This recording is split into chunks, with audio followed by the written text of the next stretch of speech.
What's up, everybody? GeauxBurns going over the latest postcard for Mafia 3 off of both the official Twitter and Facebook pages. This lovely looking building is obviously the French Opera House in New Bordeaux. And normally I go over this via Twitter, but there's a reason why we're going to be doing Facebook today, and I'll show you. So this is what the front postcard looks like of the French Opera House on Facebook. And this is what it looks like over on Twitter. Obviously smaller, so we're going to stick with Facebook today. So the French Opera House, obviously where they do opera, maybe even the symphony, some other cool stuff as well. A really awesome landmark in New Bordeaux. Could there be some missions tied to the French Opera House? Could it be a property that you can take over as Lincoln Clay? I guess we will find out when Mafia 3 officially comes out to Xbox One, PlayStation 4, and PC on October 7th. By the way, feel free to check out my Mafia playlist up here somewhere where you see the card. Anyway, so let's look at the back of this postcard. There is a lot of stuff to read here. It's not actually in code per se, but this could be something where we have to read between the lines. Another letter from Vito to L. And I think most of us have agreed that L does not stand for Lincoln. It's actually Leo, who was a main character in Mafia 2. And the reason is because of the date. The date of the postcards, all three of them so far, have been in 1967 as opposed to 1968, which is where the game takes place in.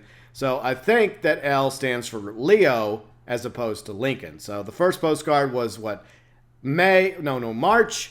And the second one was April. This one, obviously, in May. Anyway, so let's go ahead and read this damn thing and see if we can find anything between the lines. And if you happen to see something, let me know below in the comment section. All right, here we go.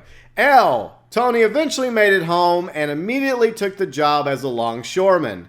It paid enough to cover rent, but groceries were something I picked up. Tony finally met a girl, got married, and had a kid. The local bartenders say that Tony tells the war story that makes grown men cry. A decade later, a half-decent wage, but weaker, blinder, deafer. It was then when Tony found some magic in the local bayou. Now, a reporter constantly searching, Tony comes around and sees through the darkness, families wanting food and water to sleep and not write all night. Okay. Lies up to his neck, a pen in hand. Review the words, test of time. Tony takes the families to a restaurant, finally feeling strong, but not weak and blind. Sure of himself again. What is next for the man who challenges Guy's emotions? At an angle, the strange view is the same. Strong but sad and lonely. He was also very sure that the bayou seemed to have changed to the color of love as he ate the freshest locally caught seafood. Of course, I'm speaking of the Duke of the Bayou, of which many rumors tell the tale of the last man standing. A couple are true.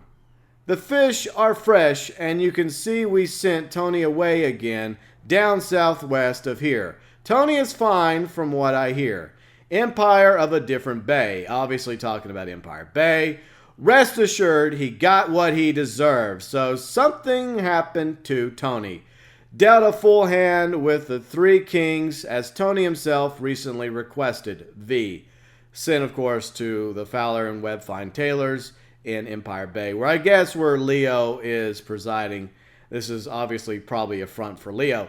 So Tony could have very well been the rat that Vito was talking about in the previous postcard. But you never know. Let me know below in the comment section, what do you think about this letter from Vito to Leo? Is Tony this rat? Is just a nice friendly letter from two friends, two pals? I seriously doubt it. I think there's something in between the lines. You know, especially here about how he got what he deserved. Obviously, he probably didn't get a severance package and a vacation and Social Security.